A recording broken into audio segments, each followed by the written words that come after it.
बृहदारण्यक उपनिषद की 27वीं कक्षा।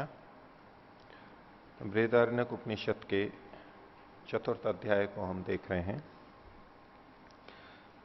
चतुर्थ अध्याय के प्रथम ब्राह्मण को पिछली कक्षा में समाप्त किया था, जिसमें राजा जनक और याज्ञवल्क्य का परस्पर संवाद था। जनक कुछ पूछना चाह रहे हैं, याज्ञवल्क्य उनको बता रहे हैं और उससे प्रसन्न हो करके हर बार 1,000 वृषभ देने के लिए वो कहते हैं उनको। ऐसे बहुत सी बातें चर्चा हुई और राजा जनक बहुत हद तक उनसे प्रभावित हो गए, बहुत जाना भी उन्होंने और उसी दिशा में बढ़ते चले गए। ये सारा उपदेश सुनते सुनते उनके अंदर एक अलग भाव, आध्यात्मिक भाव जगने लगे। उसी तरह से वो सोचने लगे। तो चौथे अध्याय का दूसरा ब्राह्मण, इसमें और आगे कुछ चर्चा चलाई है। याज्ञवल्क्य और जनक का इन्हीं का परस्पर संवाद, प्रश्नोत्तर है। तो बृहदारण्यक उपनिषद के चतुर्थ अध्याय का दूसरा ब्राह्मण, प्रथम कंडिका। ओम जनकोह वैदेह कूर्चाद उप अवसर्पन उवाच। वैदेह जनक कूर्च से, कूर्च से मतलब राज सिंहासन से, पहले राज सिंहासन पर बैठे थे, वहां से उप अवसर्पन, वहां से नीचे आते हुए और निकट आते हुए, याज्ञवल्क्य के निकट भी आए और उस सिंहासन को छोड़ करके नीचे आ गए। उवाच बोले। अब ये भी सिंहासन से सरक करके नीचे आना, ये भी एक स्थिति का द्योतक है। पहले सिंहासन पर बैठ के पूछ रहे थे राजा की तरह से, और 1,000 वृषभ देने के लिए घोषणाएं कर रहे थे। ये ले जाओ, लो ये देता हूं तुम्हारे को, मैं देता हूं। ये अलग मुद्रा है, ये देने की मुद्रा है, राजा की मुद्रा है, अधिकार की मुद्रा है। याज्ञवल्क्य के नीचे बैठे थे सामान्य। अब ये जो पिछले ब्राह्मण में हमने देखा, सारा सुना करा, तो जनक अब द्रवीभूत हो गया। ऊपर नहीं बैठा रहा जा सकता उससे, ऊपर बैठे बैठे वो सुन नहीं सकता है। स्थिति ऐसी होती है ना, कई बार हम दूसरे को छोटा समझें, कुछ उससे पूछ रहे हैं और ऊपर बैठे हैं अकड़ के, दूसरे नीचे बैठे हैं, सीखते सीखते वो अपने लिए बताया जा रहा है। धीरे धीरे हमें लगता असहज स्थिति हो जाती है, यहां बैठ ही नहीं सकते ऊपर उसके सामने, नीचे आ जाएंगे, कम से कम बराबर पे आएंगे और नीचे चले जाएंगे, अच्छा नहीं लगेगा।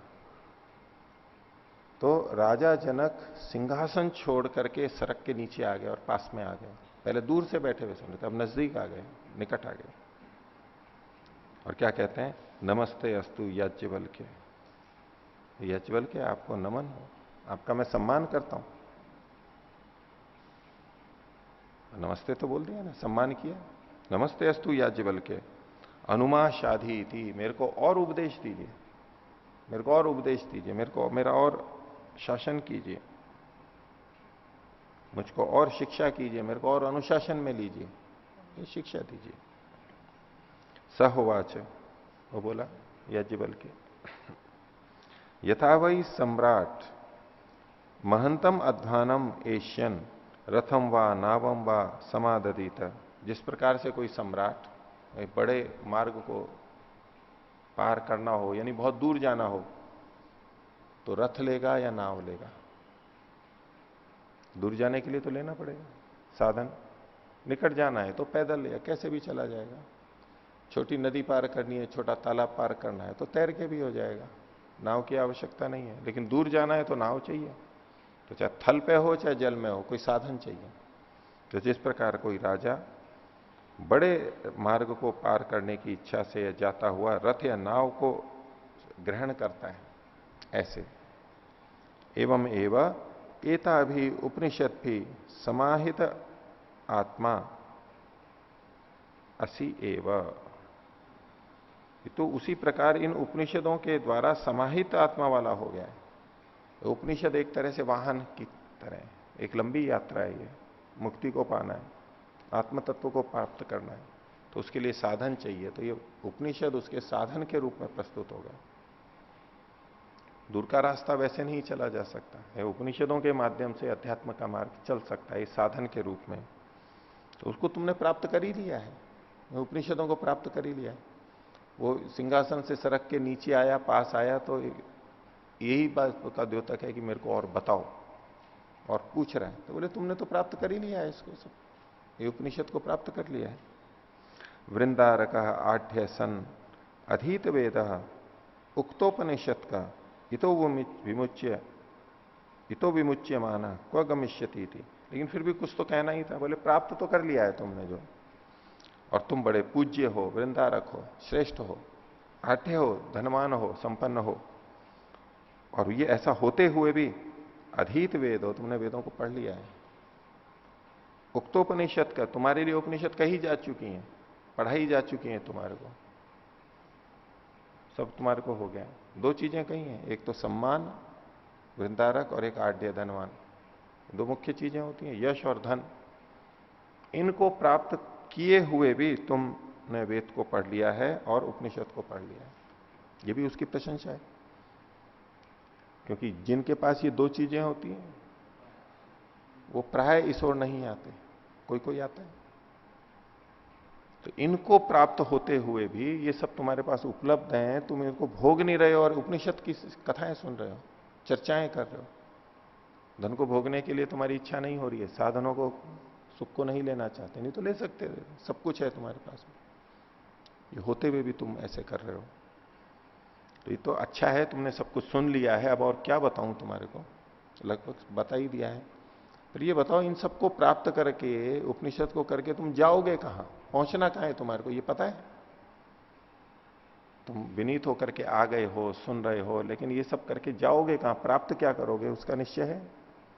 तो ये कहा कि इतो विमुच्य माना वह गमिष्यसी थी। कहां जाओगे, कहां? इस शरीर से छूट भी जाओगे, जन्म मरण के चक्र से छूट जाओगे, तो पहुंचोगे कहां पर, लक्ष्य पता है? तो जनक ने कहा ना हम तद भगवान वेद, ये भगवान मैं तुम्हारे को नहीं जानता, उसको मैं नहीं जानता हूं। भगवान संबोधित किया याज्ञवल्क्य को आदर, आदर के रूप में, सम्मान है, ऐश्वर्य वाले, ए श्रेष्ठ, मैं उसको नहीं जानता हूं। यत्र गमिष्यामि थी, मैं जहां पहुंचूंगा उसका मेरे को पता ही नहीं है। अथवा ते अहम वक्ष्यामि, मैं तेरे लिए बोलूंगा, मैं बताऊंगा। याज्ञवल्क्य ने कहा जनक को, मैं बताता हूं तेरे को कहां जाएगा। अभी ते का प्रयोग है, तुम का प्रयोग है, तू का प्रयोग है। ब्रवीतु भगवान भगवान इति, जनक ने फिर याज्ञवल्क्य कहा हाँ भगवान का ही है। अभी विनम्र भाषा हो गई है। पिछले ब्राह्मण के लिए जो आप बोल रहे कि भी उसमें कोई आदर सूचक शब्द नहीं हुआ, भगवान नहीं, देखो नमस्ते भी किया, नीचे भी उतार के आ गया, और भगवान भगवान शब्द निकल रहा है। तो याज्ञवल्क्य भी निकलेगा, पर भाषा बदल गई। तो याज्ञवल्क्य फिर अब बता रहे हैं कुछ उनको, सीधे सीधे तो बताते नहीं है, कुछ परोक्ष रूप से बताते हैं। इंदो हवई नाम एश यो अयम दक्षिणे अक्षन पुरुष, ये जो दाहिनी आंख में पुरुष है, पीछे भी जो आंख में जो पुरुष है वो चर्चा आई थी छांदोग्य में भी, वो और भेद करके विषय बोले। ये जो दाहिनी आंख में पुरुष है, पीछे भी दाहिनी आंख का आया था, बोले इंदो हवई नाम, ये इंध नाम का है, इंध इसका नाम है, इंध दीप्तिमान जो है, प्रकाशित जो है, दीप्ति अर्थ में। तम वा एतम इंधम संतम इंद्र इति आचक्षते परोक्षेण इव, इसको इंद्र होते हुए भी इंद्र नाम से कहा जाता है तो इंद्र दीप्तिमान है, प्रकाशमान है, ज्योति स्वरूप है, लेकिन इसको इंद्र नाम से कहा जाता है। इंद्र होते हुए भी इंद्र नाम से कहा जाता है, इंद्र बोलते हैं। क्यों? परोक्षेण इव, परोक्ष अर्थ से, सीधे सीधे से नहीं, उसको थोड़ा बदल करके इंद्र की जगह इंद्र बोल दिया। इंद्र और इंद्र एक जैसे हैं ना, और थोड़ा सा बदल दिया, परोक्ष कर दिया, सीधे सीधे नहीं कहा कि दीप्तिमान है। इंद्र का मतलब ही दीप्तिमान ही होगा, यहां पर ऐश्वर्य वाला अर्थ ले लेते हैं, वो भी प्रकाशित करने वाला है। तो इंद्र और इंद्र एक ही जैसा मान के कह रहे हैं, और परोक्ष रूप से कथन कर रहे हैं इंद्र को। वो ऐश्वर्यवान क्यों है? इंद्र मतलब मान लो ऐश्वर्य वाला, परमेश्वर्य वाला, ऐसा हम अर्थ लें इंद्र का।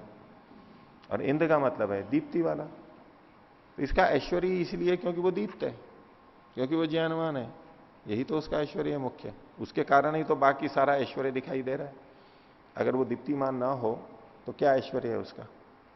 और इसके जितने भी ऐश्वर्य हैं वो उसकी आत्मा की दीप्ति, ज्ञान, प्रकाश के ऊपर ही निर्भर करते हैं। तो इंद्र होते हुए भी उसको इंद्र कहा जा रहा है, परोक्ष रूप से कथन किया जा रहा है। परोक्ष नहीं वह परोक्ष प्रिया इव ही देवा प्रत्यक्ष दिशा। देवलोग जो होते हैं वो परोक्ष प्रिय होते हैं, प्रत्यक्ष से द्वेष करते हैं। प्रत्यक्ष दिशा कौन है देव यहां पर? अब ये पंक्ति बहुत बोली जाती है, परोक्ष प्रिया ही देवा, परोक्ष प्रिया इव ही देवा, प्रत्यक्ष दिशा। अब इंद्र या ये एक देव है, उसको इंद्र नाम से कहो तो अच्छा लगेगा, इंद्र कहो तो अच्छा नहीं लगेगा। सीधे सीधे गुणों का बखान करो ना तो वो अच्छा नहीं लगता है। उसको थोड़ा परोक्ष रूप से अन्य शब्दों से कहें उसको तो अच्छा लगता है। सीधे सीधे ना कह के थोड़ा आसपास के शब्दों से बोलते हैं ना, परोक्ष रूप से सुगंध आए उसकी बस, तो अच्छा लगता है हमको। सीधे कह दो तो सीधे तो कुछ भी नहीं है। और कोई धनवान हो बोले कि उसके पास मान लो 1 करोड़ रुपया है या 1 अरब रुपया है, बोले आपके पास 1 अरब रुपया है, केवल इतना बोल दिया। आपके पास ये बंगला है, आपके पास ये है, आप इतना देते हो, आप सुख सुविधा संपन्न हो। अब ये जो सारा कहा जा रहा है, एक तो सीधे सीधे कह दिया, एक है कि उसको दूसरे शब्द से। तो परोक्ष प्रिया इव ही देवा। देवताओं को सीधी बातें अच्छी नहीं लगती हैं, परोक्ष बातें, परोक्ष में ही वो बात करना भी पसंद करते हैं। प्रत्यक्ष का भाषा होती है अभिधा की। सीधे सीधे अभिधा में जो कथन करते हैं, शब्द का सीधा सीधा सपाट जो अर्थ आता है वो प्रत्यक्ष कहलाता है। और परोक्ष सीधे सीधे नहीं बोलते। किसी को सुंदर देख के कहें कि ये तो चंद्रमा के समान है, अब ये चंद्रमा के समान कहना सीधे सीधे तो नहीं, ये तो कह देते सुंदर है। चंद्रमा कह के क्या कहना चाहते हैं? सुंदर ही तो कहना चाहते हैं। अब ये उपमाएं देकर के हम किसी की प्रशंसा कर रहे हैं, तो प्रशंसा के अर्थ में बोल रहा हूं। मक्खन मक्खन लगाता है वो नहीं, ये मक्खन है। क्या मतलब है? बहुत कोमल है, मृदु है, अंतःकरण निर्मल है, पवित्र है, बात को जल्दी मान जाता है। जैसे मक्खन जल्दी से पिघल जाता है, बहुत जल्दी पिघल जाता है, द्रवीभूत हो जाता है, ऐसे। अब सीधे सीधे कहें उसकी जगह, अब कवियों की भाषा ही ऐसी होती है। कवियों की, लेखकों की जितना परोक्ष बोलेंगे उतना ही उसको अच्छा लगेगा। लोगों को भी अच्छा लगता है कि देखो क्या कवि है, कैसे बात को बोल रहा है, और उनको भी वैसा ही लिखना अच्छा लगता है। कवि लोग भी देवलोग हैं, विद्वान लोग हैं, परोक्ष रूप से बोलते हैं। परोक्ष चीजें उनको अच्छी लगती हैं। सीधे सीधे बोला और सीधे सीधे समझ में आ गया तो नहीं, उसमें भी सौंदर्य होता है इतने। तो परोक्ष प्रिया इव ही देवा प्रत्यक्ष दिशा। तो इंद्र की जगह इंद्र बोलते हैं उसको। इंद्र तो दीप्तिमान है, इंद्र ऐश्वर्य वाला है, मूल चीज को नहीं दूसरी चीजों को बोलते हैं। आगे तो ये तो दक्षिण आंख का कहा था, दाहिनी आंख का, बाई आंख का बोल रहे हैं। अथ एतद वामे अक्षिणी पुरुष रूपम। और बाई आंख में जो ये पुरुष रूप है, पुरुष जैसा है, ऐशा से पत्नी विराट, ये इसकी पत्नी है। दाहिनी आंख में जो है ये पति है, और बाई आंख में जो है वो पत्नी है। प्रतीकात्मक है ये तो, व्यक्ति तो एक ही है। बाई आंख में उसकी पत्नी है, और नाम क्या है उसका? विराट। विराट उसका नाम है। पत्नी को वामांगी कहा जाता है। वामांगी कहते हैं ना बाएं हाथ की तरफ। पत्नी को किस तरफ रखते हैं? दाहिने हाथ की तरफ या बाएं हाथ की तरफ? पत्नी को वैसे यज्ञ में तो दाहिने हाथ की तरफ बैठाते हैं, ठीक है, और विवाह संस्कार में भी बदलते भी हैं उसको, लेकिन वैसे पत्नी को बाएं हाथ की तरफ रखते हैं, ठीक है, ये बाएं आंख की तरफ। वाम शब्द वैसे सुंदर के लिए भी आता है, वामा, वामा स्त्री के लिए भी आता है। एक पत्रिका भी निकलती थी वामा नाम से, अभी पता नहीं निकलती है नहीं निकलती। वामा, वामांगी संस्कृत में शब्द आता है व्याकरण आदि में, सुंदर अंगों वाली। वाम शब्द सुंदर अर्थ में भी आता है। तो वाम की तरफ ये आंख में पत्नी है, प्रतीक है, जितने प्रतीक उसमें से आप अर्थ निकाल लें वो रहस्यमय। तय हो एश संस्थावो, यह एशो अंतर हृदय आकाशो, ये उन दोनों का संस्थाव है। संस्थाव मतलब जहां पर बैठ के स्तुति करते हैं, प्रशंसा करते हैं एक दूसरे की। ये दो हो गए, एक पति और एक पत्नी, एक ही पुरुष इधर और एक इधर। अब वो दोनों बैठ करके जहां एक दूसरे की प्रशंसा करते हैं, एक दूसरे के गुणों को वो बोलते हैं, आप में ये गुण है, आप में ये गुण है इत्यादि। वो कौन सी जगह है? बोले एशो अंतर हृदय आकाशो, अंदर हृदय में जो ये आकाश है, अंतर हृदय में जो ये आकाश है, यहां वो संस्थाव है, वहां ये एक प्रशंसा करते हैं एक दूसरे की। यह एशो अंतर हृदय आकाशो अथ ही नयो एतद अन्नम, और इन दोनों का अन्न क्या है, क्या खाते हैं ये? यह एशो अंतर हृदय लोहित पिंडो, ये जो अंतर हृदय में, हृदय के अंदर जो आकाश है वहां बैठते हैं और वहां खाते क्या है? ये जो लोहित पिंड है उसको खाते हैं। लोहित पिंड, लोहित मतलब है रक्त, लाल को रोहित बोलते हैं, लोहित रक्त को भी बोलते हैं, रक्त को भी रक्त लाल बोलते हैं। रक्त वर्ण, लाल वर्ण, खून जो होता है वो रक्त होता है, लाल वर्ण वाला होता है। लोहित भी होता है, रोहित या लोहित, लोहा उसके अंदर होता है, लाल भी अर्थ है और लोहा भी होता है, लोहे के कारण से उसको लाल भी होता है, हीमोग्लोबिन होता है, वो सब आपस में जुड़े जुड़े से शब्द हैं। तो इस अंतर हृदय में जो ये लोहित पिंड है, ये पिंडी तो होता है, हृदय एक पिंडी तो है, मांस का पिंडी तो है, लाल लाल पिंड है, बोले ये इनका अन्न है। अब पति पत्नी एक दूसरे के प्रति क्या अपेक्षा रखते हैं, क्या ग्रहण करते हैं एक दूसरे के लिए? तो बाहर जो भी चीज लेते देते हो, खाना पीना वस्तुएं, लेकिन एक चीज हमेशा देखते रहते हैं कि इसका हृदय मेरे प्रति कैसा है, या अपना कि मेरा हृदय इसके प्रति ये है, मेरे हृदय में ये भाव है, उसके हृदय में मेरे अंदर क्या भाव है। हृदय को ही तो देखते हैं मुख्य है, और हृदय में गड़बड़ हो गई तो सब कुछ बेकार है, फिर तो फिर झगड़े शुरू हो जाएंगे या तो अलग हो जाएंगे। तो एक दूसरे का क्या खाते हैं, प्रतीकात्मक भाषा है वो, ये कोई हृदय पिंड को यो निकाल के थोड़ा ना खाते हैं। एक वो पंचतंत्र की या उसकी कथा जो है, वो हृदय वाली जो कथा है, मगरमच्छ की और बंदर की, सुन रखी होगी ना। उसको, मगरमच्छ को किसी ने कहा कि बंदर का हृदय बहुत मीठा होता है, बहुत अच्छा, बहुत स्वादिष्ट होता है। तो उसने, मगरमच्छ ने पहले तो बंदर को काफी पटाया, पटाना बोलते हैं, अपने अनुकूल किया। बोले कि तुम नदी की सैर की है? बोले नहीं, मैं तो तैरना नहीं जानता, नहीं जा सकता। बोले मैं तेरे को सैर कराता हूं, मेरी पीठ पे आ जाओ। और बैठा लिया और पानी में चलने लगे। अब चलने लगे, फिर बाद में जो वास्तविकता थी वो आई। उसने कहा कि आज तुम्हारा हृदय मैं खा पाऊंगा, मेरे को तुम्हारा हृदय खाना था, तुम्हारा हृदय बहुत स्वादिष्ट है, तुम्हारा हृदय खाना है मेरे को। अब बंदर का हृदय धड़कने लगा, उसको मृत्यु दिखाई दी सामने। अब वो जा भी नहीं सकता, पीठ पे बैठा है, और निकले तो मगरमच्छ तो पानी में कहीं भी पकड़ लेगा, मार लेगा। तो बंदर को, बंदर बुद्धिमान प्राणी माना जाता है।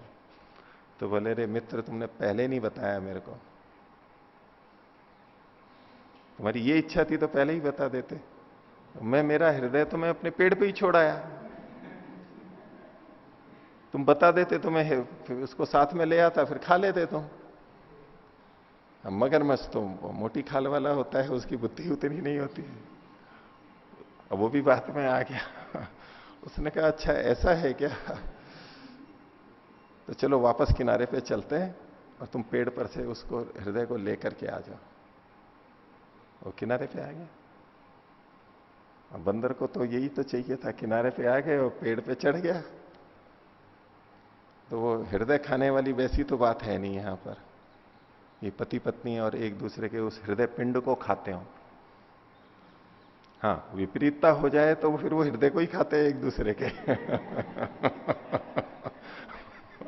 फिर उसी हृदय को खाते हैं। बोले मेरा हृदय जला के रख दिया इसने, पूरा हृदय जला दिया, सारी भावनाएं खत्म कर दी मेरी। वो एक अलग होता है, लेकिन अच्छे अर्थों में तो वो हृदय को ही खाते हैं, हृदय को ही, भावना को ही खाते हैं, और उसी पे ही सारा उनका संबंध, प्रियता टिकी हुई रहती है। प्रियता ही तो है, वो हृदय का ही तो भाव है। तो ये अंतर हृदय के अंदर एक लोहित पिंड है, वो इन दोनों का अन्न है, और अन्न के सहारे जीवन चलता है।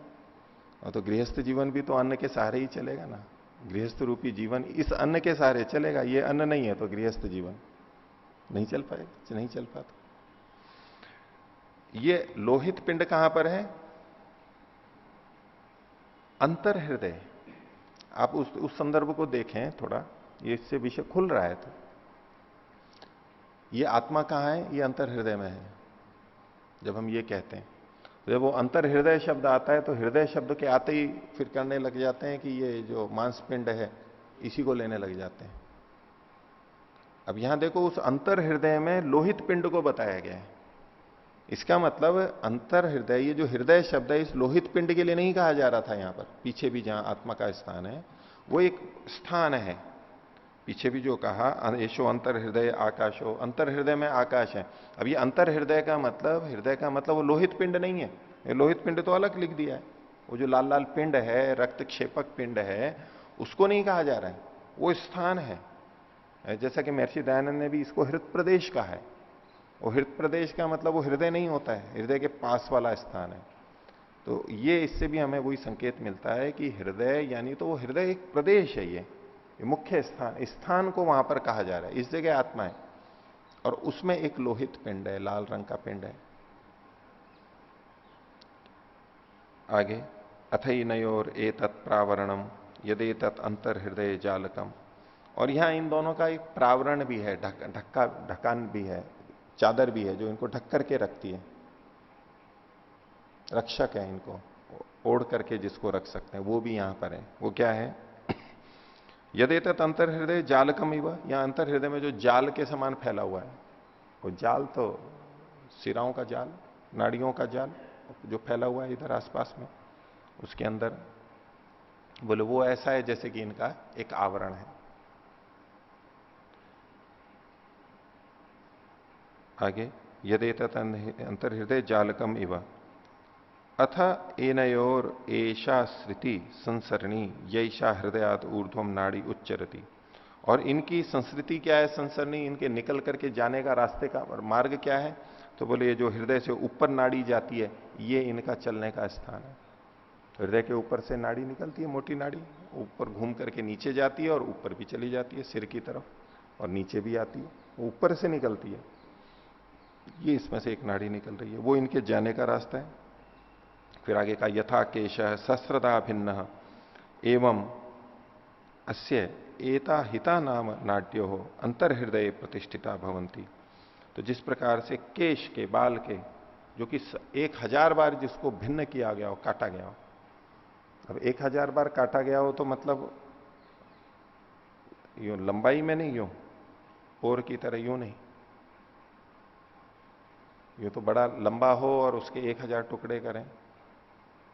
यह है यूं जो लंबा है ना, इसके यूं 1000 भाग कर दिए, पतले में, लंबाई में नहीं, यूं नहीं, तो यूं आड़ा नहीं काटना है, यूं काटना है। जैसे सब्जी बनाते हैं, भिंडी की सब्जी बनानी हो तो एक तो कप्पे काटते हैं ऊपर से नीचे गोल की अवस्था में, गोल गोल गोल गोल, एक यूं चीर करके लंबे लंबे करते हैं। तो ये जो केश हैं उसके भी जैसे कि 1000 भाग कर दियो, बिल्कुल बारीक बारीक छोटी पतली। तो ऐसी उसके जो जैसे 1000 खंड कर दिए जाए, एवं मत्य इसकी हिता नाम की नाड़ियां हैं जो कि इस अंतर हृदय में प्रतिष्ठित हैं, वो प्रतिष्ठित रहती हैं, विद्यमान रहती हैं, बहुत सूक्ष्म सूक्ष्म नाड़ियां, उनको हिता नाम की नाड़ी कहते हैं। पीछे भी हिता नाम की नाड़ी का वर्णन आया था। एता भीरवा एतद आश्रवाद आश्रवती, इनके द्वारा आश्रव यानी जो श्राव है, बूंद है, वो स्रवित होता है। वो पतली पतली ऐसी हैं, बिल्कुल छोटी, कैपिलरीज बोलते हैं, केशिका बोलते हैं वैसे तो, बाल के समान पतली, उससे भी पतली, उनसे ये स्रवित होता है, एक कुछ श्राव स्रवित होता है। तो रक्त जब सब जगह जाता है, वहां से पोषण औरों को प्राप्त होता है, तो कैसे होता है? वो झिल्लियां ही तो रहती हैं, नलियां पतली पतली, उन्हीं से तो स्रवित होकर के इधर उधर चला जाता है। कोशिकाओं में रक्तवाहिनियां जाती हैं, वहां से स्रवित होकर इधर चला जाता है, उधर से इधर आ जाता है, आना जाना रहता है, पारगम्यता रहती है, आना जाना रहता है, उसमें से स्रवित जैसा चलने की तरह से क्षमता रहता है, जाता है और आता रहता है, तो उससे ये स्रवित होता है। आगे कहते हैं तस्माद एव प्रविविक्तात आहार तर इव एव भवती, और उससे ही ये प्रविविक्त तर आहार तर हो जाता है। प्रविविक्त, विविक्त मतलब विविक्त, विविक्त मतलब अलग होना, प्रविविक्त अच्छी प्रकार से अलग किया हुआ, ये आहार तर होता है, श्रेष्ठ आहार बन जाता है। एक आहार हमने यूं खाया था, ये भी एक आहार है, इसका स्थूल रूप है, फिर पचने के बाद में रक्त में मिल गया और रक्त से फिर जा रहा है, वहां से स्रवित हो रहा है, बिल्कुल छना छनाया, प्रविविक्त तर है, प्रविविक्त है खूब अच्छी तरह, और ये उसका आहार तर है, श्रेष्ठ आहार है, सूक्ष्म आहार है। जैसा हम खाते हैं वैसा का वैसा नहीं पहुंचता है वहां पर, परिवर्तित होकर, शुद्ध होकर के, छन करके, जैसे चलनी से खूब अच्छी तरह छान छान करके बिल्कुल साफ चीज दी जाती है, ऐसा इसका ये आहार है, वहां पर ये सूक्ष्म आहार इसको मिल रहा है। अस्मा शरीराद आत्मा न, इस शरीर आत्मा से, ये जो स्थूल शरीर है इसकी अपेक्षा से यहां पर कथन किया गया। ये जो स्थूल शरीर है, इसको जो आहार मिलता है, इसकी अपेक्षा से वो आहार सूक्ष्म होता है, आहार तर होता है, छना छनाया होता है, साफ होता है। और आगे बोलते हैं चौथी कंडिका, तस्य प्राची दिक प्रांच प्राणा, ये जो उसके लिए इस आत्मा की दृष्टि से कथन कर रहे हैं, उसकी जो पूर्व दिशा है वो उसके पूर्व दिशा वाले प्राण हैं, आधार हैं उसके जीवन के। दक्षिणादिक दक्षिणे प्राणा, जो दाहिनी तरफ दिशा है वो ही उसके दक्षिण प्राण है। प्रतीची दिक पीछे वाली दिशा है, पश्चिम वाली, वो प्रत्यंच है प्राण, प्रत्यंच प्राण है, पश्चिम वाले प्राण है। उदीची दिक उत्तर दिशा की जो दिशा है, उत्तर दिशा जो है वही उसके उत्तर दिशा वाले प्राण है। ऊर्ध्वादिक ऊपर वाली दिशा, वो ऊर्ध्व प्राण है, उसके दिशाओं को ही प्राण कहा जा रहा है। अवाची दिक जो नीचे वाली दिशा है वो उसके नीचे वाले प्राण है।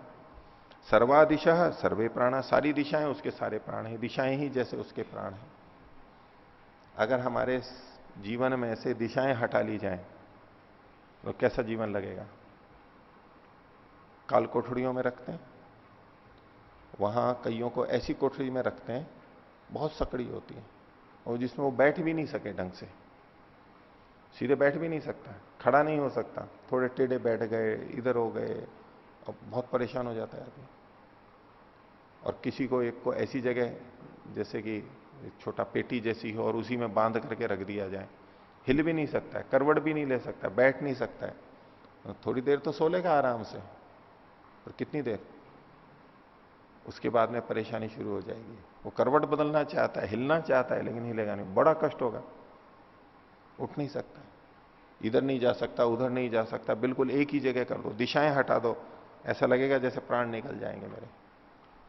ये दिशाएं, जैसे सारी दिशाएं भी प्राण हैं, हमारे जीवन के लिए आधार हैं, ये सब दिशाएं हमारे प्राण हैं, सारी दिशाएं हमारे प्राण हैं। ये खाली जगह छोड़ करके भी जैसे हमारे को जीवन प्रदान किया है परमात्मा ने।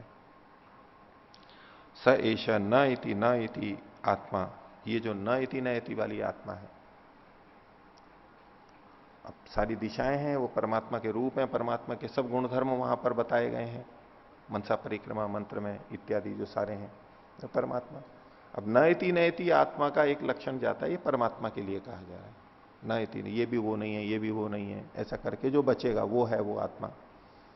कुछ इसकी जीवात्मा परक व्याख्या भी करते हैं और परमात्मा परक भी होता है। ये वचन पहले भी हमारे आ चुका है कुछ दिन पूर्व ही। तो नयति नयति आत्मा ये जो है ये अगृह्यो, गृहित नहीं होता है, नहीं गृह्यते। अगृह्य कोई खोल दिया, नहीं गृह्यते, इसकी व्याख्या हम पहले देख चुके हैं। अशीर्यो नहीं शीर्यते, क्षीण नहीं होता है। असंगो नहीं सज्जते, आसक्त नहीं होता है, जुड़ता नहीं है, लगता है, युक्त नहीं होता है। असितो न व्यथते, बंधा हुआ नहीं है, पीड़ित नहीं होता है। न रिष्यते, न क्षीण होता है। अभयम, वो अभय है। अभयम वही जनक प्राप्तो असीति, हे जनक तूने अभय को प्राप्त कर लिया। अब सम्राट शब्द नहीं है यहां पर, भाषा बदल गई ना। जनक भगवान करके बोल रहे थे वहां, और याज्ञवल्क्य अब जनक करके बोल रहे हैं। ये स्थिति ऐसी बन गई। वो तो समय की गति न्यारी बोलते ही हैं कि राजा रंक बन जाता है, रंक राजा बन जाता है। तो वो राजा पिघलता गया पिघलता गया, और जनक उसको उसी तरह संबोधित कर रहे हैं। याज्ञवल्क्य उसको ऐसे ही संबोधित कर रहे हैं। अभयम वही जनक प्राप्तो असी होवाच याज्ञवल्क्य। याज्ञवल्क्य ने कहा, हे जनक तूने प्राप्त कर लिया है उस अभय को, तो उस स्थिति तक पहुंच गया है, उसका ज्ञान प्राप्त कर लिया है, ज्ञान को प्राप्त कर लिया है तूने उसके। तो स होवाच जनको वैदे हो। अब वैधे जनक ने भी कहा। अब एक ने कहा कि तुमने उस अभय को प्राप्त कर लिया है, तो कृतज्ञता में दूसरा भी तो शब्द बोलेगा। तो राजा जनक वैदे उस समय बोल रहा है, अभयम त्वा गच्छतात याज्ञवल्क्य, हे याज्ञवल्क्य ये अभय तेरे को भी प्राप्त हो जाए, तू उस अभय को प्राप्त हो जाए। याज्ञवल्क्य ने कहा था तूने अभय को प्राप्त कर लिया है, जनक को कहा। जनक कह रहे हैं कि इस अभय को तू भी प्राप्त हो जाए। वो प्राप्ति दो तरह की हो सकती है। एक तो प्राप्त होना है ज्ञान के अर्थ में, त्वा वैदो अभयम त्वा गच्छतात, ये अभय तेरे को प्राप्त हो जाए, मिल जाए। तो जनक को तो अभी ज्ञान हुआ है, याज्ञवल्क्य को ज्ञान हो गया, और कहे कि तू उस स्थिति को प्राप्त भी कर ले, मुक्त हो जाए। सनो भगवान अभयम वेदय से, क्योंकि जो तू, यह तुम, जो तू, जो आप, न हमारे लिए भगवान, संबोधन आदर से कर रहा है, अभयम वेदय से हमारे को अभय को जना रहे हो। आपने जनाया है, प्राप्त नहीं कराया अभी, जनाया है। और इसीलिए जो याज्ञवल्क्य ने कहा था कि जनक प्राप्त होसी, अभयम वही जनक प्राप्त होसी, कि जनक तूने अभय को प्राप्त कर लिया। वहां प्राप्त करने का मतलब है जान लिया है। तो जो कि तुमने हमारे को ये सब जनाया, नमस्ते अस्तु, आपको नमस्कार है। इमे विदेहा अयम अहम अस्मि, इसके जो विधेय हैं, विधेय मतलब राजा के जो भी सारा पूरा राज्य, और ये मैं तुम्हारे सामने हूं। पिछले वाले ब्राह्मण में प्रसन्न होकर के 1,000 वृषभों को दे रहा था, कई बार दिया, और अब ये जो उस स्थिति को प्राप्त हो गया, अब क्या दे रहा है, ये विधेय, ये राज पूरा, और मैं स्वयं भी, ये तुम्हारे को अर्पित, तो ये सब तुम्हारा ही है, सब कुछ अपना न्यौछावर कर दिया। अर्थात उसको, जनक को ऐसा प्रतीत हुआ कि मैंने ये सारा सारा प्राप्त कर लिया, इन्होंने मेरे को सारी चीज दे दी, और अब मैं इनका करूंगा क्या। ये सब याज्ञवल्क्य के लिए है, ये सब याज्ञवल्क्य की आज्ञा के अनुसार चलेंगे। याज्ञवल्क्य को क्या लेना था, लेकिन ये उसके आदेश के अनुसार चलेंगे, उसकी दिशा में चलेंगे, उसके निर्देशन में चलेंगे, जैसा वो चाहते हैं उसके अनुरूप चलेंगे, मैं वैसा चलूंगा, ये राज ऐसा चलेगा, इस रूप में वो अर्पित किया। इस प्रसंग को अध्यात्म विद्या की श्रेष्ठता के लिए भी कहा जाता है। और यहां याज्ञवल्क्य ने यह नहीं कहा कि अभी मैं नहीं लूंगा, अभी पूरे शिक्षा नहीं दी है। जहां पीछे 1,000 वृषभों को तो कहता रहा कि मेरे पिता ने कहा है कि जब तक पूरा शिक्षा नहीं हो जाए तब तक नहीं लेना, यहां कुछ नहीं बोला। यानी वो पूरी शिक्षा दे दी, इस प्रसंग की जो थी वो दे दी। आगे भी कुछ और बोलेंगे, लेकिन ये दे दी और स्वीकार कर लिया। और इसको दूसरे ढंग से भी कहा जाता है कि जब राजा जनक ने 1000 वृषभों को दिया, तो याज्ञवल्क्य समझ गए कि अभी इनको अध्यात्म विद्या का महत्व पता नहीं लगा है। ये जो मैं बात बोल रहा हूं इसका महत्व इनको पता नहीं लगा है। इसकी कीमत 1000 ही लगा रहा है, इसको भी पता नहीं है, कम करके आंक रहा है, स्वीकार नहीं किया। जैसे कि कोई हीरे को लेके बैठा हो और कोई देने वाला है, बोले बहुत सुंदर है, वो हो तो करोड़ों का, अरबों का, करोड़ों का हो, और कोई अपने पास से कर लो तुम्हारे को 1000 रुपए देता हूं इसके लिए, वो नहीं, तो बोले नहीं मैं नहीं लूंगा, रखो अपने पास। वो पता है इसको इसका मूल्य नहीं है अभी, इसकी इसकी कीमत इसको पता नहीं लगी है कितनी महत्ता है, तो स्वीकार ही नहीं करेगा वो। या तो निशुल्क वैसे लेना है, कुछ नहीं देना है तो मत दो, लेकिन कम कीमत स्वीकार नहीं होती। ऐसा होता है, दुकानदार भी कर देते हैं कई बार। वो कहते हैं कि नहीं कम लो, बोले नहीं आप सारे ही ले जाओ, नहीं चाहिए ले जाओ सारे, दें तो फिर वो पूरी कीमत दें। कम भी दिए, ये भी नाम कर दिया कि मैंने कीमत दे दी और कीमत दी भी नहीं, ऐसा नहीं चलेगा। नहीं देना है तो नहीं दे सकते तो नहीं है, चलो कोई बात नहीं ले जाओ। अगर कीमत इस ये भी कह रहे हो कि मैंने कीमत दे दी है, तो फिर कीमत तो कीमत के ढंग से पूरी दो, कीमत लगा के दो, ये नहीं तो उस वस्तु की, सामान की बेइज्जती जैसा है। अमूल्य शब्द होता है, अमूल्य, अमूल्य के दोनों अर्थ होते हैं। किसी अमूल्य चीज का नाम बोलेंगे? जीवन कैसा है? अमूल्य है। आंखें कैसी हैं? अमूल्य है। और मिट्टी कैसी है? राख कैसी है? राख कैसी है? जिसका कोई मूल्य ही नहीं हो, बोले ठीक है ले जाओ, ले जाओ उठाओ यहां से। कचरा कैसा है? ले जाने के लिए और पैसे दे दे कि ले जाओ।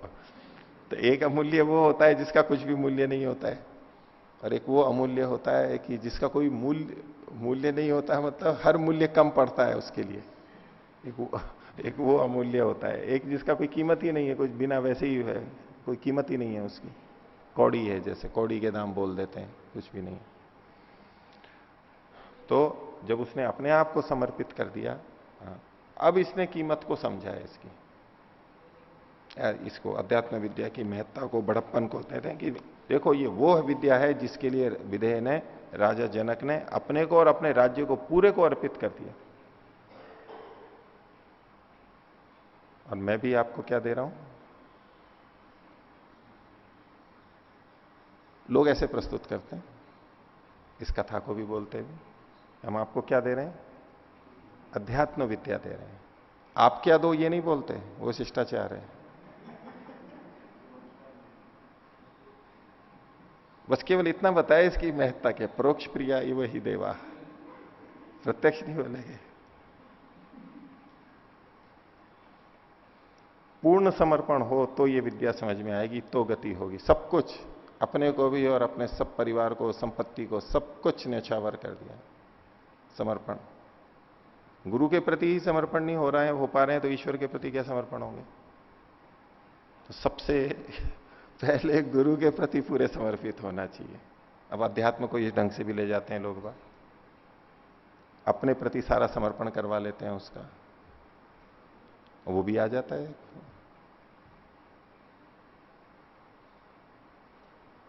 तो अच्छी चीजों का, अच्छी बात है ये, एक प्रतीकात्मक ही समझना है इसको। उस तरह इसका ये मतलब नहीं होता है कि जब तक हम अपना सब कुछ समर्पित नहीं करेंगे, सारी धन संपत्ति, तब तक अध्यात्म विद्या मिलेगी ही नहीं। जब हम सारी संपत्ति अर्पित कर देंगे तब हम कोई समझेगा कि हाँ अब इसने अध्यात्म विद्या को ठीक ठीक जाना है। एक अंश में ठीक है, ये करने की आवश्यकता नहीं है। गृहस्थी हैं, समय अपना जीवन चलाएंगे ही, सब कुछ चलाएंगे, वो सब आवश्यक है। और कोई ऐसा करता है कि सारे चीज लेने का प्रयास करता है, वो गलत है, वो अनुचित, उस तरह से ठीक नहीं है। हाँ, भावना उसके मन में जरूर उठती है। जैसे कि हमारे मन में कभी भावना उठे देश के लिए कि मैं देश के लिए तो अपने को, खुद को भी कुर्बान कर दूं, देश के लिए मैं पूरे परिवार भी न्यौछावर हो जाए तो कोई बात नहीं है। क्षत्रियों के परिवार होते हैं, मेरे सारे बच्चे वन न्यौछावर हो जाए तो भी उसको अच्छा लगता है। ऐसी भावना मन में रहती है किसी व्यक्ति के प्रति, किसी संस्था के प्रति, किसी आंदोलन के प्रति व्यक्ति के मन में भावना हो जाती है। यूं लगता है जैसे कि सारा अपने सारा धन इसके लिए दे दूं, सारा लगा दूं, कुछ भी ना बचे, तो भी उसको अच्छा लगता है। जितना अधिक दे दूं उतना अच्छा। वो एक भावना के स्तर पर है, उसके महत्व को समझ रहा है कि अपने को भी अर्पित करने को तैयार है, उसके लिए श्रेष्ठता को बता दो। लेकिन उसका यह मतलब नहीं होता है कि सब कुछ दे दिया जाए, क्योंकि दूसरे बहुत लोग तैयार रहते हैं कि कब ये सामने वाला अनुकूल बन रहा है, बस फल पका हुआ होता है, पका हुआ फल है, बस मौका ताड़ लो, ले लो बस उसको। तो गलत लोग भी बहुत रहते हैं, इसका फायदा उठा लेते हैं, बहुत दुरुपयोग करते हैं। वो दुरुपयोग तो नहीं हो, बुद्धि विवेक का तो प्रयोग करना ही चाहिए। ये एक अच्छे अर्थों में यहां पर कहा गया। धीरे धीरे कैसे उसके अंदर भावना की महत्ता तो अध्यात्म की बताई गई है, इससे बढ़कर के और कोई विद्या नहीं, क्योंकि उससे अधिक हितकारी हमारे लिए कुछ नहीं होता है। आगे देखिए, ये दूसरा ब्राह्मण समाप्त हुआ चतुर्थ अध्याय का। अगला तीसरा ब्राह्मण याज्ञवल्क्य और उसको उपदेश दे रहे हैं। तो जनकम वैदेहम याज्ञवल्क्यो जगामा।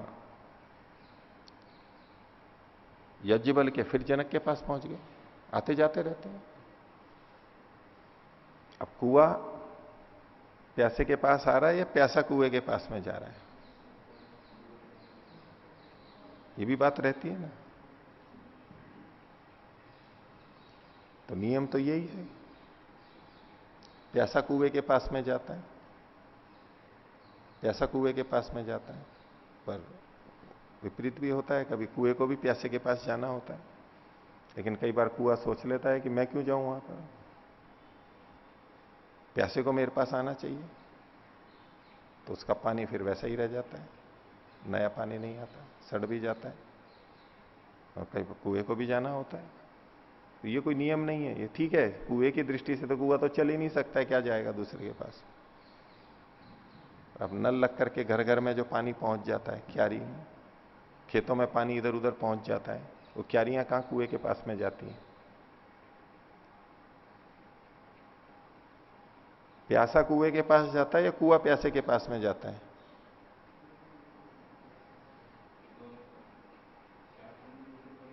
अब कोई कुएं के पास पहुंचा भी है तो कुआं कोई ऊपर का नाम थोड़ा है। वैसे तो हम पूरे को कुआं बोलते हैं, लेकिन कुआं वास्तविक कौन सा है? नीचे वाला पानी।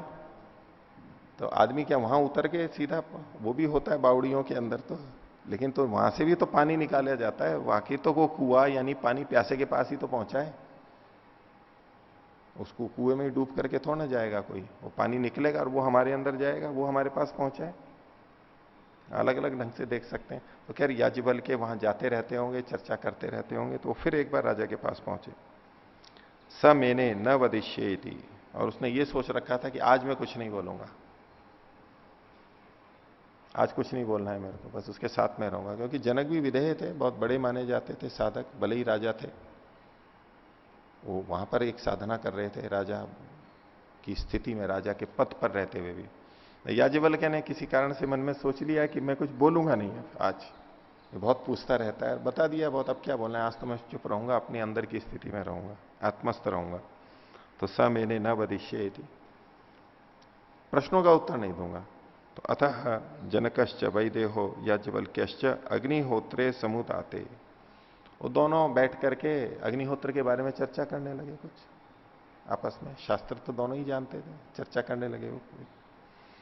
उस चर्चा के अंदर तस्मै है याज्ञवल्क्यो वरम ददौ, याज्ञवल्क्य ने जनक को वर दे दिया। बोले ठीक है चलो एक वर मांगो, तुम जो इच्छा हो वो मांगो। प्रसन्न हो गए किसी बात पे, उसकी भक्ति पे, या उसने कोई बात बता दी होगी जनक ने, वो तो यज्ञ करते रहते थे। तो सह कामम प्रश्नम एवं वव्रे, तो राजा जनक ने क्या वर ले लिया, मैं जितने प्रश्न पूछना चाहूं वो पूछूं, मेरे को ये वर दे दो, और कुछ क्या चाहिए उसको। मेरे को प्रश्न पूछने का अवसर दे दो, उत्तर तो आप दे ही दोगे, पूछूंगा तो उत्तर तो दोगे ही, मेरे को बोलने का अवसर दे दो, मैं आपको पूछता रहूं, बस मेरे को तो यही वर चाहिए। तो सह काम काम प्रश्नम एवं वव्रे, जित काम मतलब जितनी इच्छा हो उतने प्रश्न, जैसे प्रश्न चाहूं मैं पूछ सकूं, और मेरे को यही वर दे दो आप तो तम हा अस्मयी ददौ।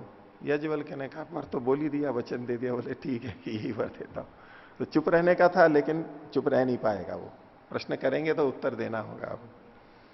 तो तम हा अस्मयी ददौ, तो तम हा सम्राट एवं पूर्वम प्रपच्छ। सम्राट ने फिर उसको सबसे पहले ये बात पूछी।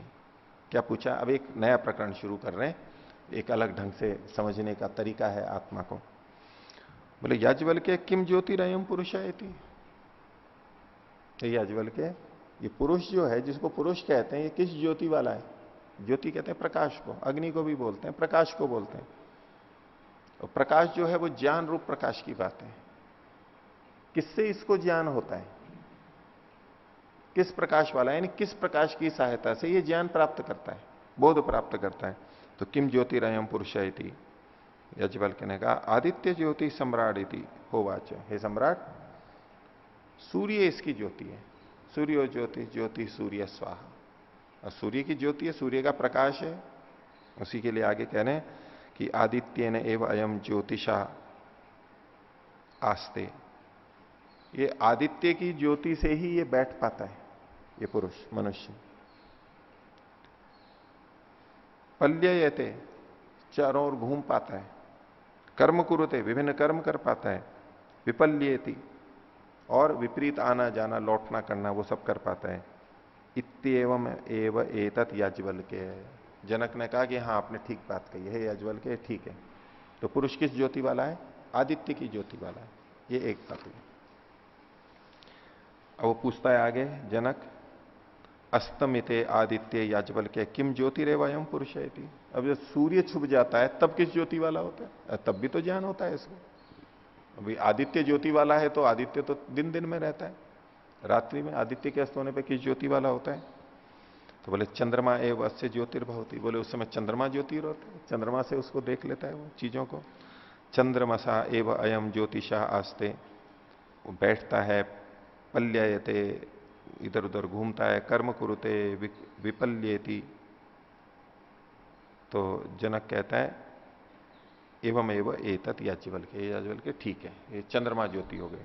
फिर आगे पूछता है, बोले अस्तमिते आदित्य याज्ञवल्क्य चंद्रमसी अस्तमिते किम ज्योतिरेव अयं पुरुषेति।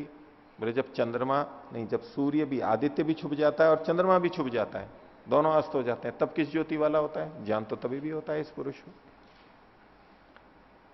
तो याज्ञवल्क्य ने कहा अग्निरेव अस्य ज्योतिर्भवति। तो अग्नि उसकी ज्योति हो जाती है। अग्निर्ज्योति ज्योतिरग्नि।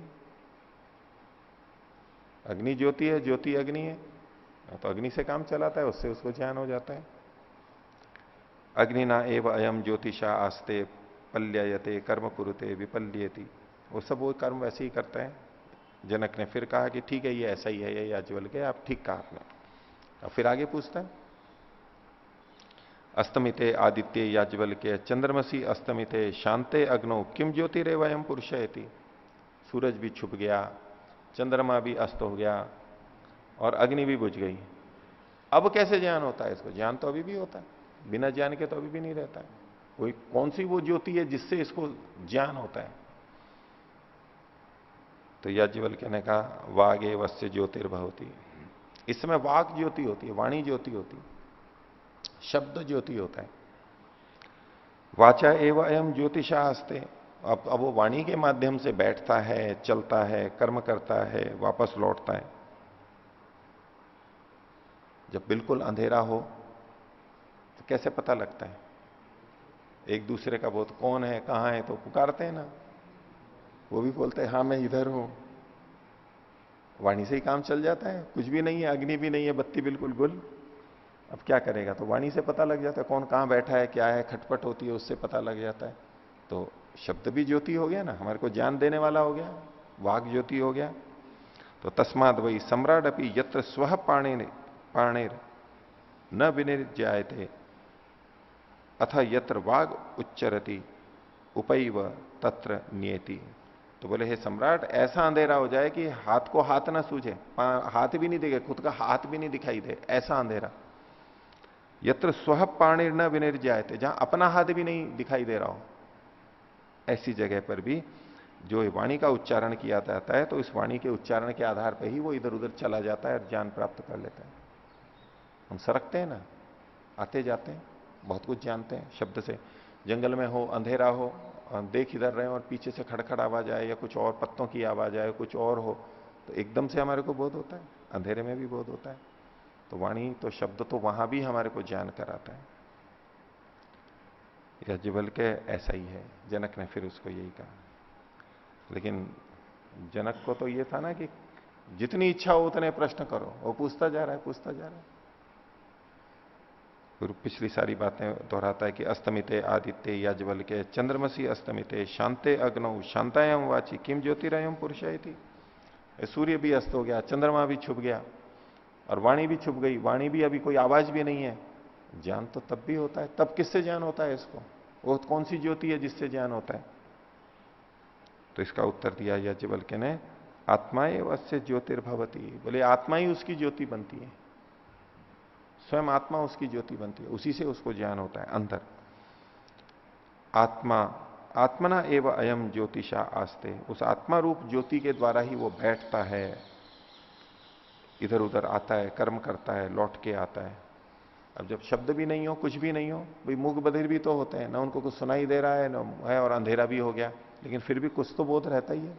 हम भी ऐसी स्थिति में देख रहे हैं, कोई बाहर का शब्द सुनाई नहीं दे रहा है, कुछ भी नहीं हो रहा है, फिर भी हमें तो ज्ञान तो हो ही रहा है और उसके अनुसार हम कुछ कुछ करते हैं। तो ये आत्मज्योति वाला है। तो मूल ज्योति हमारी वो है, मूल ज्ञान हमारे को वहां से होता है। और बाहर की ये जितनी भी ज्योतियां हैं वो भी तभी होती हैं जब अंदर वाली ज्योति होती है। अंतिम ज्योति जहां और कोई ज्योति नहीं है, आत्म ज्योति। हम स्वयं अपने प्रेरक हैं, स्वयं अपने ज्ञाता हैं। आगे कथमा आत्मा इति। बोले कौन सा आत्मा है? जो आत्मा आप कह रहे हो जो ज्योति वाला है, ये कौन सा आत्मा है? तो यो अयम विज्ञानमय प्राणेशु अंतर हृदय पुरुष। जो ये विज्ञान वाला, ज्ञान वाला, प्राणों के अंदर जो अंतर हृदयंतर ज्योतिर्पुरुष है, हृदय के अंदर जो ज्योति विद्यमान है, ये पुरुष, मैं इसकी बात कर रहा हूं। अपने हृदय के अंदर जो ज्योति है, स समान सन उभौ लोकौ अनुसंचरती। वो समान होता हुआ भी दोनों लोकों में संचरण करता है। इस लोक में भी समान है, उस लोक में भी समान है, लेकिन फिर भी भिन्न भिन्न रूप में संचरण करता है। इसको अलग अलग ढंग से व्याख्या की जाती है, इस लोक में और परलोक में। इस लोक में किसी रूप में है, दूसरे लोक में किसी रूप में है, अलग अलग जन्म ले रहा है, लेकिन समान है। वो अंदर से तो समान ही है। यहां भी वैसा ही था, वहां भी वैसा ही है, बाहर का रूप बदल गया है। और इस सारे प्रकरण को कुछ व्यक्ति जागृत, स्वप्न और सुषुप्ति और तुरीय, इन अवस्थाओं की तरह भी व्याख्यान करते हैं। तो ये सब जगह समान होता हुआ भी दोनों लोकों में चरण करता है। और कैसे? ध्यायति इव, विचार करता रहता है, चिंतन करता रहता है, विचारता रहता है। लेलायति इव, और विभिन्न क्रियाएं करता रहता है, चेष्टाएं करता है। सही स्वप्नो भूतवा इमम लोकम अतिक्रामति। जब वो स्वप्न रूप में आ जाता है, स्वप्नावस्था में चला जाता है, तो इस लोक का अतिक्रमण कर जाता है। तो पहले जागृत अवस्था में था, अब स्वप्न अवस्था में आ गया, तो स्वप्न होकर के इस लोक का अतिक्रमण कर जाता है। किस लोक का? मृत्यु रूपाणी, जो मृत्यु रूप है, जहां पर ये सारी क्षीणताएं, नष्ट होते हैं, हानियां होती हैं, इन सब से परे चला जाता है, वो स्वप्न लोक में चला जाता है। आगे सवा अयम पुरुषो जायमान शरीरम अभिसंपत्त्यमान पापम भी संसृज्यते। ये पुरुष, यही आत्मा, उसने पूछा ना कौन सा पुरुष ज्योति है? बोले वो पुरुष जो कि उत्पन्न होता हुआ, वास्तव में उत्पन्न नहीं होता है, लेकिन शरीर के साथ संयोग होता है, वही बात है।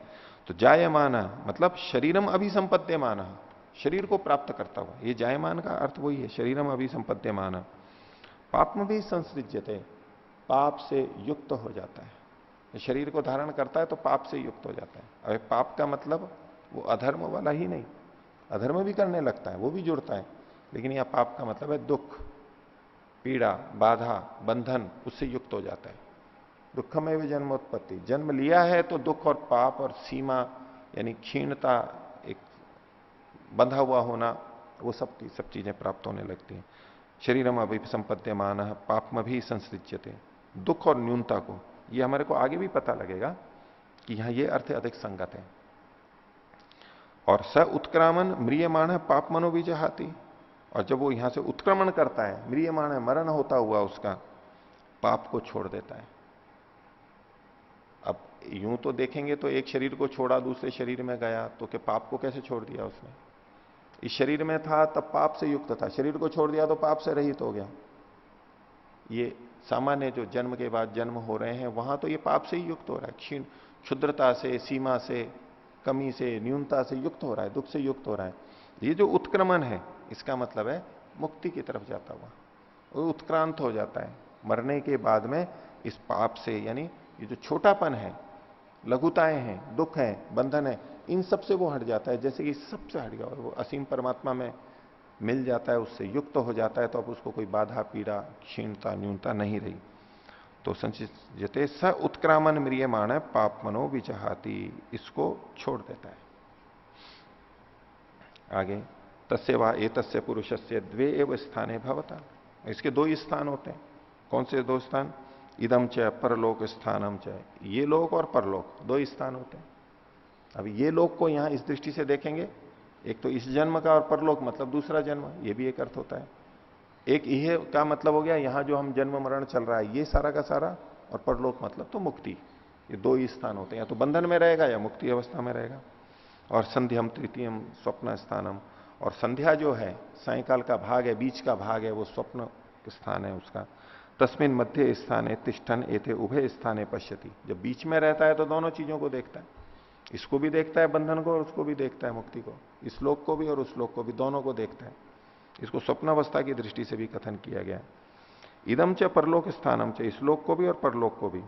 अथा यथाक्रमो अयम परलोक स्थाने भवति तम आक्रमम आक्रम्य उभयान पापमन आनंदाश्च पश्यति, और जब ये यथाक्रम क्रमशः सीढ़ी से परलोक स्थान में हो जाता है, तब इसको छोड़ करके, आक्रम को, सीढ़ी को छोड़ करके, उभयान पापमन आनंदाश्च पश्यति, दोनों को देखता है, दुख को, सीमाओं को भी और आनंद को भी, दोनों को जान लेता है, वो पता रहता है उसको दोनों का। स यत्र प्रस्वपिति अस्य लोकस्य सर्वावतो मात्रम अपादाय स्वयं विहत्य स्वयं निर्माय स्वेन भाषा स्वेन ज्योतिषा प्रस्वपिति अत्रायम पुरुष स्वयं ज्योतिर्भवती। स्वप्न के बाद में जो और निद्रा अवस्था का लिए बता रहे हैं कि स यत्र प्रस्वपिति, सो जाता है, तो इसका लोक का, सब वालों का, सब मात्राओं को लेकर के, यानी लोक की चीजें भी ले जाता है और अपने को छोड़ करके और अपने को ही अपने आप में अलग ढंग से बना लेता है, अपने ही प्रकाश से, स्वयं की ज्योति से वहां पर सोता है। और अत्रायम पुरुष स्वयं ज्योतिर्भवती, निद्रावस्था के लिए भी है और आगे मुक्ति अवस्था के लिए भी है, कि उस समय ये स्वयं ज्योति वाला होता है, तब उसको इन ज्योतियों की आवश्यकता नहीं होती। बाहर की जो ज्योतियां हैं जो पीछे बताई गई थी, उन ज्योतियों की उसको आवश्यकता नहीं होती है। और स्वप्नावस्था के लिए भी है कि वहां वो क्या स्थिति रहती है, या तो मुक्तावस्था का, न तत्र रथा न रथी होगा, न तो वहां रथ होते हैं, न रथ के योग जुड़ने वाले घोड़े होते हैं, न पंथानो भवंती, न रास्ते होते हैं, लेकिन फिर भी अथ रथान रथ योगान पथ सृजते, लेकिन वो वहां पर रथ को भी बना लेता है, रथ के घोड़ों को भी बना लेता है और रास्तों को भी बना लेता है। ये स्वप्नावस्था के लिए कुछ नहीं होता है तब भी सब कुछ बना लेता है। ऐसा ही आगे का, न तत्र आनंदा मुदह प्रमुदो भवती, न तो आनंद, न मुदह और न प्रमुदा, ये आनंद के सुखों के अलग अलग स्तर बताए गए, ये नहीं होते हैं। लेकिन फिर भी आनंदान मुदह प्रमुदह सृजते, इनके कोई साधन नहीं होते, फिर भी वो वहां आनंदित और प्रमुदित मुद होता रहता है। न तत्र केशांता पुष्करिण्य स्रवंत्यो भवंती, वहां पर कोई तालाब नहीं होता है, कोई नदियां झरने नहीं होते हैं, लेकिन फिर भी वो इन तालाबों को, पुष्करणी को, इनको उत्पन्न कर लेता है। क्यों? सही करता, वो वहां पर करता बना हुआ है, सब कुछ बना लेता है। स्वप्नावस्था के अंदर जो चाहता है वो बना लेता है। अब इसके आगे कुछ और वर्णन है, आज का इतना ही रखते हैं।